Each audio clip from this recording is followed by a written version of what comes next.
Smart strategy क्या होनी चाहिए ताकि हम निश्चित रूप से पहले ही अटेम्प्ट में इस CIB एग्जामिनेशन को अच्छे मार्क्स से क्रैक कर लें। तो दोस्तों बिल्कुल सही जगह पे हैं आप। आपके जितने भी मन के जितने भी सवाल हैं सबका जवाब आपको इस वीडियो के माध्यम से मिलने वाला है।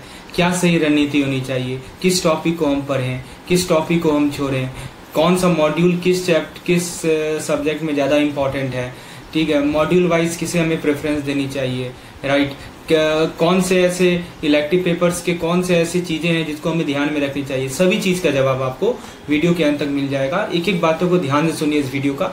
निश्चित रूप से यदि आप अपने प्रिपरेशन से यदि आप 40 मार्क्स ला रहे होंगे तो ये जो हमारा वीडियो है, ये वीडियो से आपको 10 मार्क्स का बूस्ट मिलेगा ही मिलेगा, ये मैं गारंटी लेता हूँ। तो ये जो मैं आपके साथ एक्सपीरियंस शेयर कर रहा हूँ, this is for last 5 year. पिछले 5 साल का जो एग्जामिनेशन हुआ है दोस्तों, क्या लोग गलती करते हैं लास्ट 1 मंथ में, क्या हमें गलतियां अवॉइड करनी चाहिए, सब कुछ का एक लेखा जोखा आपको एक सिंपल सा 10 मिनट के वीडियो में मिलने वाला है। तो अंतिम तक बने रहिए, चीजों को समझिए ध्यान से। देखिए दोस्तों, अभी 2 तरह के स्टूडेंट्स हैं। एक स्टूडेंट है जिन्होंने शुरुआत से ही प्रिपरेशन की है और लास्ट मोमेंट में अब वो सोच रहे हैं कि रिवाइज कैसे करें, रिवीजन जिनके लिए प्रायोरिटी है। और एक वो स्टूडेंट है जिन्होंने लेट से प्रिपरेशन स्टार्ट किया, अभी उन्होंने सिलेबस भी कंप्लीट नहीं किया है, राइट, नॉट कंप्लीटेड सिलेबस। तो हम दोनों स्टूडेंट्स के फेवर में बात करेंगे, will talk in favour of the both. पहले हम लोग बात करते हैं सेकंड स्टूडेंट के फेवर में, यानी जिन्होंने लेट से सिलेबस स्टार्ट किया है और जिन्होंने ऑलरेडी सिलेबस कंप्लीट कर रखा है, रिवीजन चाहिए, तो आप इस वीडियो को 4 मिनट आगे बढ़ा लीजिए, क्योंकि 4 मिनट बाद हम लोग उसके बारे में बात करेंगे। सबसे पहले उन स्टूडेंट को थोड़ा सा मैं आपको गाइड कर दूं जो लोग लेट से प्रिपरेशन स्टार्ट किए, अभी तक पूरा सिलेबस कंप्लीट नहीं किया है। देखिए दोस्तों, अभी के एग्जामिनेशन की टाइमलाइन को देखें तो आपका ABM का एग्जाम स्टार्ट हो रहा है 30 नवंबर 2025 से, फिर अगला वीक आपका BFM का है, उसके बाद 13-14 कंसेक्यूटिव डे में आपका ABFM और BRBL का एग्जाम है, और फिर एक वीक आपको मिलता है दोस्तों आपके इलेक्टिव पेपर के लिए। तो फ्रेंड्स देखिए, इस हिसाब से आपको अपना स्ट्रेटजी तैयार करना पड़ेगा लास्ट 1 मंथ के लिए। मैं आपके लिए स्ट्रेटजी लेकर आया हूं दोस्तों, आप टाइमलाइन को देख लीजिए। आप ऐसा कीजिए कि 27 अक्टूबर से लेकर 13 नवंबर तक, यानी कि 2 वीक जो आपके पास है, उसको आप फोकस कीजिए ABFM और BFM को कवर करने में। कैसे कवर करना है वो मैं आपको आगे बताने वाला हूं। एक चीज आपको समझ में आएगा दोस्तों, कवर कैसे करना है आपको बिल्कुल कवर होगा यदि आप बताए हुए टेक्निक को फॉलो करते हैं तो। अच्छा देखिए दोस्तों, BRBL ABFM के जस्ट बाद है। तो देखिए गलती क्या होगा ना कि आप लोग क्या करेंगे कि सोचेंगे अरे BRBL तो 1 दिन में कर लेंगे। कभी ऐसा गलत फहमी मत रहिएगा, BRBL जैसा स्कोरिंग सब्जेक्ट जो है आपका मिस हो जाएगा। तो दोस्तों 1 सप्ताह तो कम से कम दीजिए ही दीजिए, समझे, मतलब नवंबर का 1 सप्ताह आप BRBL को दीजिए। यहाँ पे डिपेंड करता है कौन सा सप्ताह आप दे रहे हैं। 1 सप्ताह मोर देन सफिशिएंट है BRBL के लिए। यदि आप 0 लेवल से भी स्टार्ट करते हैं ना, तो हमारा जो कैप्सूल कंटेंट है उसके माध्यम से आप BRBL को 1 सप्ताह में कंप्लीट कर सकते हैं, ये मैं गारंटी देता हूं। तो BRBL को लेकिन 1 सप्ताह जरूर दीजिए, क्योंकि 1 दिन में आप सबको सोचिएगा कर पाना। आप देखिए ना, इसको बोलते हैं स्मार्ट वर्क। आपको पता है कि BRBL का एग्जामिनेशन अगला ही दिन है ABFM के, तो क्यों ना हम स्मार्ट वर्क करें और BRBL को पहले देख लें, समझे। पहले 1 सप्ताह दीजिए, उसके बाद जो आपको लास्ट वीक बचता है ना उसको आप ABM को दीजिए, क्योंकि 31 को आपको एग्जाम है, 31 नवंबर का आपको ABM का एग्जाम है, लास्ट वीक उसको दीजिए। और इलेक्टिव का चिंता बिल्कुल मत कीजिए, हमारा कैप्सूल कोर्स सफिशिएंट है, 1 वीक में आप आसानी से कवर कर सकते हैं। चाहे आपका इलेक्टिव पेपर कोई भी क्यों ना हो, चाहे आपका IT-DB हो, सेंट्रल बैंकिंग हो, रूरल बैंकिंग हो, HRM हो या रिस्क मैनेजमेंट हो। आपको करना क्या है, आपको जो है कमांड लाना है की टॉपिक पे। सबसे पहली बात, ये बात बिल्कुल दिमाग से हटा लीजिए कि आप सब कुछ कवर कर सकते हैं 1 महीने में। It is quite impossible. तो आप 5 महीना में नहीं हो पाता, आप 1 महीने में कैसे कर लीजिएगा, ऑब्वियसली नहीं पॉसिबल है। और ये कोई भी यदि कर रहा है कि नहीं आप कंप्लीट सिलेबस को 1 महीने में कर सकते हैं बैंकिंग के साथ, तो ऑब्वियसली ये तो इम्पॉसिबल ही है। तो आपको क्या करना है, स्मार्ट स्ट्रेटजी करना है। आपको करना क्या है दोस्तों कि आपको प्रीवियस ईयर क्वेश्चन देखने हैं। प्रीवियस ईयर क्वेश्चन देखकर आपको पता लगाना है कि हाँ ये टॉपिक इंपॉर्टेंट है, ये टॉपिक हमें छोड़ना है, और उसको ही आपको उस पर ही कमांड करना है। अब आप बोलेंगे इतना हेक्टिक टास्क, पहले प्रीवियस ईयर क्वेश्चन देखो फिर टॉपिक को एलिमिनेट करो। तो दोस्तों हम तो है ही ना आपके लिए, हम बेसिकली आपके लिए काम आसान ऑलरेडी कर चुके हैं। प्रीवियस ईयर क्वेश्चन को हमने प्रॉपर्ली एनालाइज कर लिया है, उसके बेसिस पे मैं आपको जो हमारा क्रैश कोर्स है दोस्तों, क्रैश कोर्स में हम कर ही तो यही तो कर रहे हैं कि जो हमारा प्रीवियस ईयर क्वेश्चन है उसके बेसिस पे जो टॉपिक हमने आइडेंटिफाई किया, आपको मैंने सेपरेट 3 वीडियोस प्रोवाइड किया, ABM का, ABFM का, BFM का, कि कौन कौन से की टॉपिक्स है जिसको आपको पढ़ के जाना ही चाहिए। यदि आपने वो वीडियो नहीं देखा है तो डिस्क्रिप्शन में जाइए, वहां पे लिंक अवेलेबल है। तो उसमें मैंने यही बताया है कि इस टॉपिक को आपको पढ़ना ही पढ़ना है। एटलीस्ट 50 to 60% टॉपिक उसके अंदर कवर्ड है। और दोस्तों हम क्रैश कोर्स में यही तो कर रहे हैं, उन सभी टॉपिक पे हम कमांड पाने का प्रयास कर रहे हैं ना। जब हम कमांड बोलते हैं मतलब क्या करते हैं पता है ना आपको, मैं आपको वीडियोस प्रोवाइड करता हूँ, शॉर्ट वीडियोस होते हैं, माइंड मैप वाले वीडियोस होते हैं, फ्लो चार्ट के वीडियोस होते हैं, जिसके पीडीएफ के माध्यम से आप तुरंत चीजों को रिवाइज कर पाते हैं। तो आप वीडियो देखते हैं, तुरंत उस पर क्विज अटेम्प्ट करते हैं। क्विज इसलिए अटेम्प्ट करते हैं क्योंकि आपने जो पढ़ा है वो कितना पढ़ा है, कितना समझा है, वो क्विज के माध्यम से पता चल जाता है। आप देखते हैं कि क्विज में आपको 60% आ रहा है कि नहीं आ रहा है। यदि नहीं आ रहा है तो फिर से आप थ्योरी देखते हैं। यही तो हम ऑलरेडी कर रहे हैं पिछले 1 से 1.5 महीने से क्रैश कोर्स में।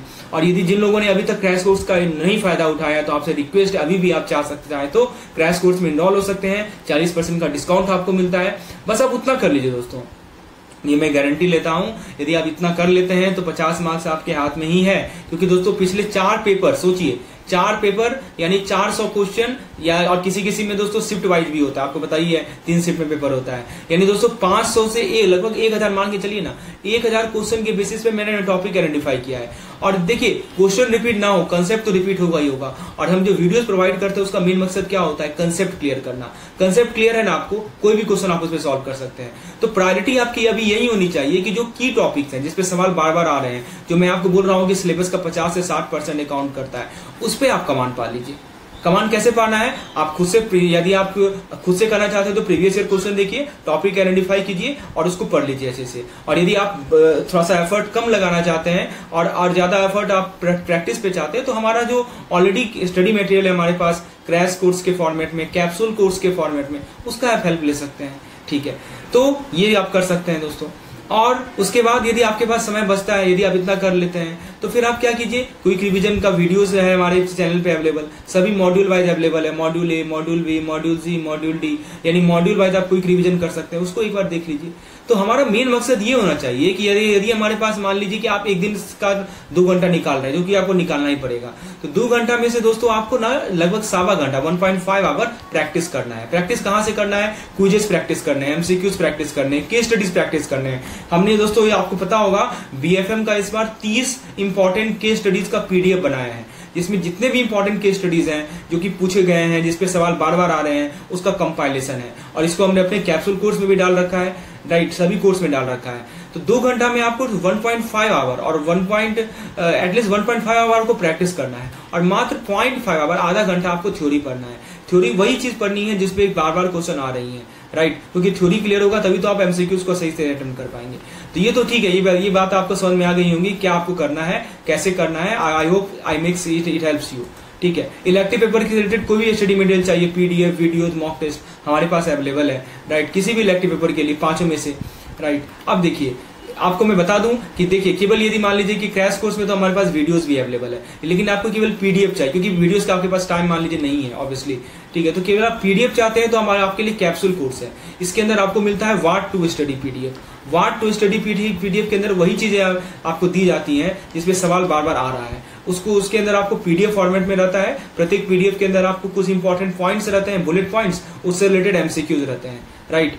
तो आप उसके अंदर व्हाट टू स्टडी पीडीएफ दे सकते हैं, प्रीवियस ईयर क्वेश्चन का पीडीएफ दे सकते हैं। सेपरेटली आपको फॉर्मूला पीडीएफ मिलता है, जितने फॉर्मूला है उसका कंपाइलेशन, और प्रत्येक फॉर्मूला पे एक एक क्वेश्चन किया रहता है, ताकि आप फॉर्मूला का एप्लीकेशन देख सकें कि किस फॉर्मूला में जो जो पैरामीटर्स हैं उसको कैसे अप्लाई करना है, उसका क्या मीनिंग है, कौन सा यूनिट लेना है, सभी कुछ आपको एक एप्लीकेशन के माध्यम से पता चल जाता है, राइट। और फिर दोस्तों सारे पीडीएफ डाउनलोडेबल है, यानी हर एक वो चीज है इस पार्टिकुलर कैप्सूल कोर्स के अंदर जो कि लास्ट मोमेंट के लिए आपको रिक्वायरमेंट होती है, चाहे वो 1 लाइनर हो, क्विक रिवीजन पीडीएफ हो, एमसीक्यूज के लिए दोस्तों क्विजेस भी डाल रखे हैं हमने प्रैक्टिस के लिए, राइट। तो ये हमारा कैप्सूल कोर्स है। यदि आप इसमें इच्छुक हैं तो इस पे नंबर पे मुझे व्हाट्सएप कर सकते हैं। अब दोस्तों मैंने आपको बताया था कि जो लोग ऑलरेडी रिवीजन करना चाहते हैं तो मॉक टेस्ट है आपके लिए, आप मॉक टेस्ट अटेम्प्ट कीजिए।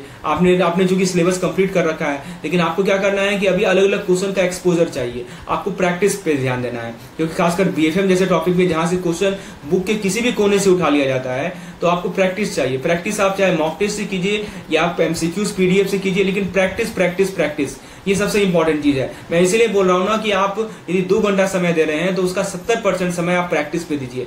प्रैक्टिस आप कहीं से भी कीजिए, एमसीक्यूज का पीडीएफ ले लीजिए, उठाइए एमसीक्यू का पीडीएफ, उसके अंदर मान लीजिए एक चैप्टर के अंदर 100 क्वेश्चन है तो 1 से लेके 100 के तरफ गुजरिए, पहले खुद से ट्राई कीजिए सॉल्व करने का, नहीं बनता है तब एक्सप्लेनेशन को देखिए। यही तो बेस्ट तरीका है। आप यदि इतना कर रहे हैं तो और क्या चाहिए दोस्तों। मेन तो एमसीक्यूज ही तो है जो कि आपको अटेम्प्ट करना है, और एमसीक्यूज को ही आप प्रैक्टिस करके जा रहे हैं, बस यही तो चाहिए दोस्तों। थ्योरी कम प्रैक्टिस ज्यादा, ये हमारा मेन फायदा, मेन हमारा अप्रोच होना चाहिए लास्ट मिनट पे। और हाँ, एक चीज और बता दो दोस्तों, अपने आप को डेविएट बिल्कुल मत कीजिए लास्ट एक मंथ में। होता क्या है, बहुत लोग क्या करते हैं, कहीं से नया स्टडी मटेरियल मिला उसको पढ़ने लगे, कहीं से कुछ और मिला उसको पढ़ने लगे। नहीं दोस्तों, ऐसे कभी नहीं निकलेगा आपका एग्जामिनेशन। आपको एक मटेरियल को 4 बार 3 बार पढ़ना पड़ेगा, न कि 3 मटेरियल को एक बार। मैं जो वर्ड बोल रहा हूं बहुत इंपॉर्टेंट है, एक मटेरियल को 3 बार पढ़िए, न कि 3 अलग अलग मटेरियल को एक बार। क्योंकि जो देखिए, सब चीज में सब जगह एक ही चीज लिखा होता है, बस थोड़ा सा चेंज तरीका अलग होता है समझाने का। अब जैसे मैंने इस बार क्या किया, मैंने आपको जो भी कंटेंट है वो आपको मैंने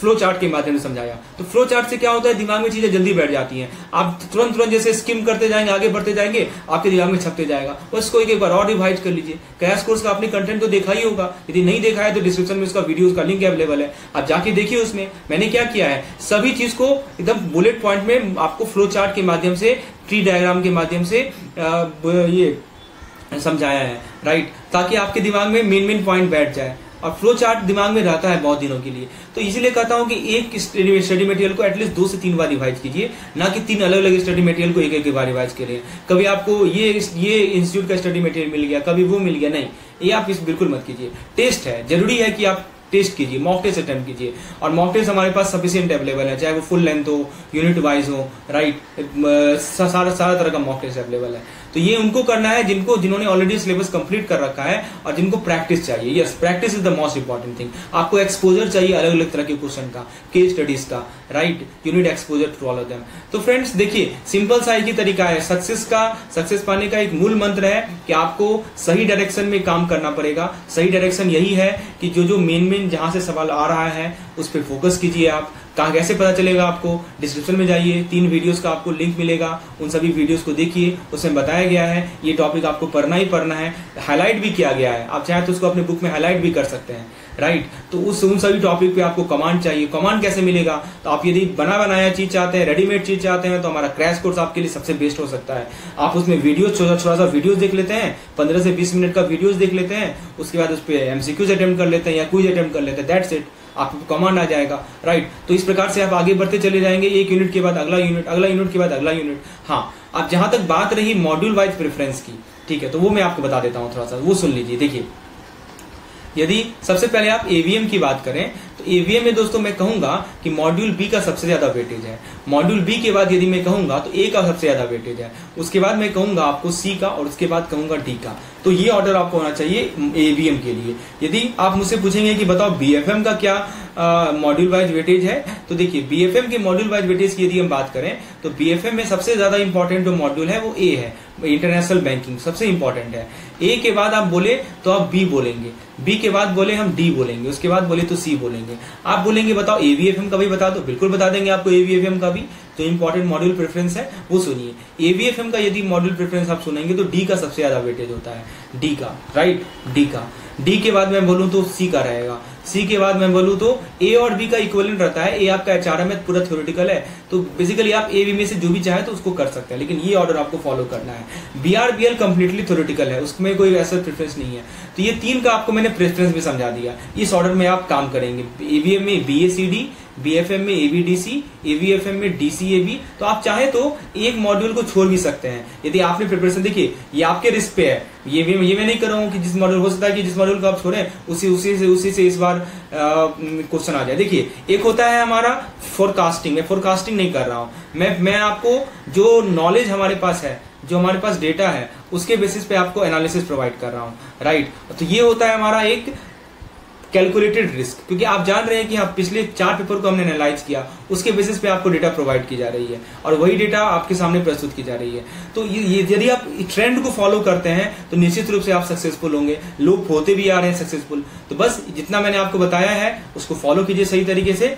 कम शब्दों में एक बार लास्ट में आपको रिवाइज करा देता हूँ क्या क्या मैंने आपको बताया। कि सबसे पहले आपको क्या करना है, सबसे पहले आपको जो मैंने आपको टाइमलाइन बताया उसको फॉलो करना है। आपको क्या करना है दोस्तों कि जो प्रीवियस ईयर क्वेश्चन आ चुके हैं, जो इंपॉर्टेंट टॉपिक्स है उसको कवर करने हैं। कवर कैसे करने हैं, शॉर्ट वीडियो देख लीजिए, उस पर क्विजेज अटेम्प्ट कर लीजिए। क्विज में देखिए कि 60% कम से कम बना रहे नहीं बना रहे हैं, बस उतना देख लीजिए। और रिवीजन बस उसी को कीजिए जो आपने पढ़ रखा है, नथिंग, कुछ नया नहीं देखना है। ये सबसे इंपॉर्टेंट चीज है, नया कुछ मत देखिए, जो आपने पढ़ा है बस उतना ही देखिए। आप कॉन्फिडेंटली निकालेंगे एग्जामिनेशन को, ठीक है। तो बस या और आपको किसी प्रकार का स्टडी मटेरियल चीज की रिक्वायरमेंट है, कोई भी आपको पर्सनली कोई क्वेरी चाहिए तो आप इस नंबर को सेव कर लीजिए, राइट। आप मुझे व्हाट्सएप कर सकते हैं, कॉल भी कर सकते हैं, कांटेक्ट कर सकते हैं इस नंबर पे। तो फ्रेंड्स, किसी कोई डाउट रहा हो, कुछ चीज नहीं क्लियर हो तो आप कमेंट सेक्शन में जरूर लिखिए, मैं उसे क्लियर कर दूंगा। और आपको यदि स्टडी मटेरियल की रिक्वायरमेंट है, हमारा ऐप है JIV NCIV मेड सिंपल, जिसको आप इंस्टॉल कर सकते हैं, डिस्क्रिप्शन में लिंक अवेलेबल है। क्रैश कोर्स का पर्पज ही है आपको कि कम समय में ज्यादा आउटपुट प्रोवाइड करना, ज्यादा एफिशिएंटली आप उसको अपने कंटेंट को कवर कर पाए। कैप्सूल कोर्स का भी यही पर्पज है, बस अंतर इतना ही सा है कि कैप्सूल कोर्स में आपको वीडियोज नहीं मिलते हैं, क्रैश कोर्स में आपको वीडियोज मिलते हैं। धन्यवाद।